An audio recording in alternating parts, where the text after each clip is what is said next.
10.4 données manquantes dans les figures planes. Donc, on a appris comment calculer l'aire d'une figure. Mais la prochaine étape, c'est de vous donner l'aire d'une figure plane et de faire le chemin inverse pour retrouver l'une de ces données qui sert à calculer son aire, par exemple, soit sa base, sa hauteur, sa grande diagonale. Le meilleur exemple, en voici un. On part avec ça ici. On a directement un rectangle qu'on connaît son aire, puis on a la petite base ici qui est de 9,5 mètres. Et là, on vous demande quelle est la hauteur. Donc, le chemin mental qui se passe dans notre tête, on essaie de faire le chemin inverse. Vu que la formule de l'aire du rectangle est facile à comprendre, c'est la base fois la hauteur. Donc, on déduit justement en faisant, on sait qu'on a multiplié la hauteur et la base ensemble, donc on va juste faire le chemin inverse. Pour obtenir 75, on va reculer, on va diviser par 9,5, ce qui donne la hauteur de 7,9, excusez-moi, ici. Donc, je vais vous montrer comment faire ça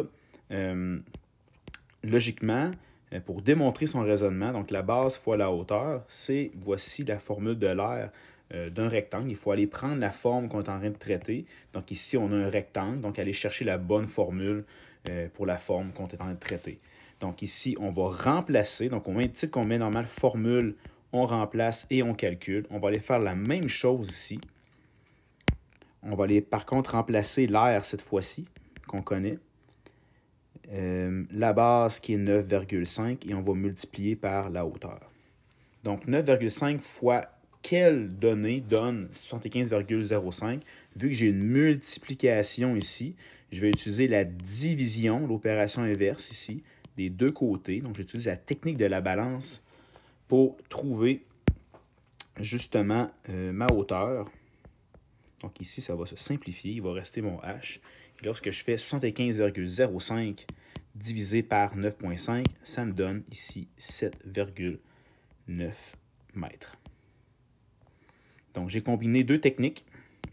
La première qui est importante, c'est vraiment de visualiser le FRC comme d'habitude. Formule, remplace, calcul, pour être sûr de partir avec la bonne formule. Donc, ça fait une bonne équation. Et après ça, on applique la technique de la balance, comme on a vu dans le premier chapitre cette année. Un autre exemple pour vous aider. Ici, on a un losange. Donc, pour trouver, on voit très bien qu'on donne l'aire. On a la grande diagonale qui part d'en haut jusqu'ici. Et on cherche, bien sûr, la partie qui est ici, qui est la petite diagonale que je viens de tracer en vert. Donc, on va y aller avec la formule de l'aire d'un losange, qui est grande diagonale multipliée par la petite diagonale divisée par 2. Première étape du FRC. On va remplacer par toutes les données qu'on connaît. On connaît l'aire. On connaît la grande diagonale. On connaît, bien sûr... En fait, on ne connaît pas la petite diagonale, bien sûr, et on divise le tout par 2. Voyez-vous, je note en passant, j'utilise le point au lieu de le signe de multiplication, c'est pour ne pas me mélanger dans mes opérations inverses. Pour que ça soit plus simple un peu à voir. Donc ici, qu'est-ce qui va se passer? Je vais commencer par regarder qu'est-ce qui multiplie, quelle action il y a autour de ma petite diagonale. Il faut que j'élimine les opérations autour. Donc, j'ai une division par 2, puis j'ai un multiplié par 2. Je vais commencer par enlever la division. L'opération inverse de la division, c'est la multiplication. Je le fais de part et d'autre du signe d'égalité, ce qui me donne ici 80 à gauche. Ici, ça va venir se simplifier. Il va rester 10 fois D. L'opération inverse de multiplier par 10, c'est diviser par 10. Simplifie. Donc, ici, ça fait 90 par 10, ça fait 8. 8 quoi? Je suis en centimètres, donc faire attention, ce n'est pas des centimètres carrés que ça va donner, mais bien des centimètres. J'ai encore une réponse. Deuxième exemple, ici, vous avez le triangle suivant. Donc, on analyse la forme, on dit quelle est cette forme-là, c'est un triangle, on va sortir pour être capable de déterminer une de ces données, que ce soit la hauteur ou la base qu'on cherche, peu importe, on va commencer par la formule de l'aire d'un triangle. Okay. Base fois la hauteur divisé par 2. Donc, il y a beaucoup de divisé par 2 dans nos problèmes. C'est souvent divisé par 2 les formules, donc on va toujours commencer par, bien sûr, multiplier par 2 pour l'enlever. Donc, voici l'opération inverse de diviser par 2 en multipliant par 2. Ce qui me fait ici 74. Et après ça, on divise par 6 pour justement Simplifier le tout des deux côtés. Donc, il reste B. Ici, ça donne, si je ne me trompe pas, ça donne un nombre décimal. Donc, un nombre 12,3 périodique. Le tout est en mètres ici. Comme ça. On continue. On continue avec le trapèze. Donc, j'ai identifié ma forme. Donc, la forme la plus compliquée par la formule qui est un peu plus complexe. Comme ça ici. Je vais remplacer mon R.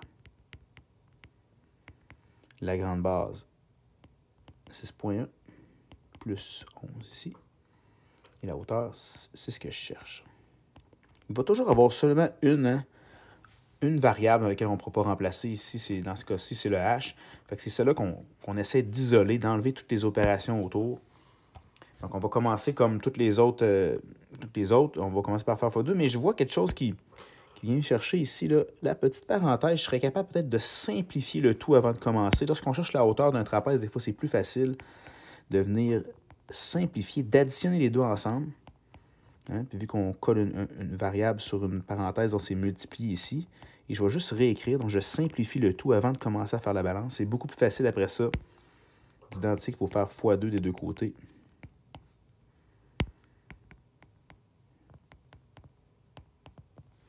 Ce qui reste, quand je fais x2, ça fait 129,96. Et ensuite de ça, il me suffit de diviser par 17,1. Ce qui donne ici 7,6 mm pour la hauteur du trapèze. Il y a plusieurs cas en passant dans un trapèze. Ici, le plus facile, je viens de vous le démontrer, c'est de trouver la hauteur. Mais ça se pourrait que je te donne la hauteur et que je demande de trouver une des deux bases. Voici un aperçu rapidement. Si vous faites beaucoup d'exercices par la suite, vous allez en découvrir des numéros comme ceux-là, il faut les faire. Donc, par exemple, si j'avais, par exemple, la grande base à découvrir, la grande base, j'aurais eu quelque chose comme ça dans ma formule à la place. J'aurais donné le 7,6 divisé par 2. J'aurais eu quelque chose comme ça ici.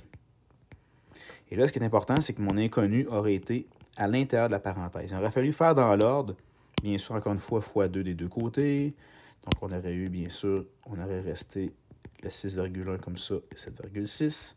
Dans un deuxième temps, il aurait fallu, là, je ne calcule pas ici, mais c'est pas grave, là. Vous allez pouvoir le faire. J'aurais divisé dans un deuxième temps par 7,6 pour, justement, ça simplifie ici, rester avec B plus 6,1. Et ensuite de ça, faire l'opération inverse de plus 6,1 qui est moins 6,1. La soustraction ici pour justement arriver à la bonne réponse. Donc ça, c'est un cas-ci ici. C'est le cas lorsqu'on cherche la petite ou la grande base. Donc isolé dans le B dans la parenthèse. Je vous invite à en faire pour vous exercer.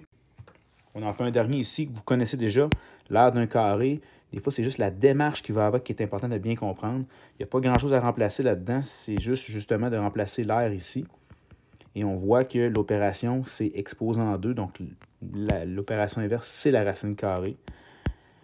Comme ça ici, j'utilise la couleur pour bien le démontrer. Donc, racine carrée de C à la 2, ça va donner C. Racine carrée de 341, ça donne environ 18,47. Donc, je vais effacer mon égal ici. Je vais mettre un environ.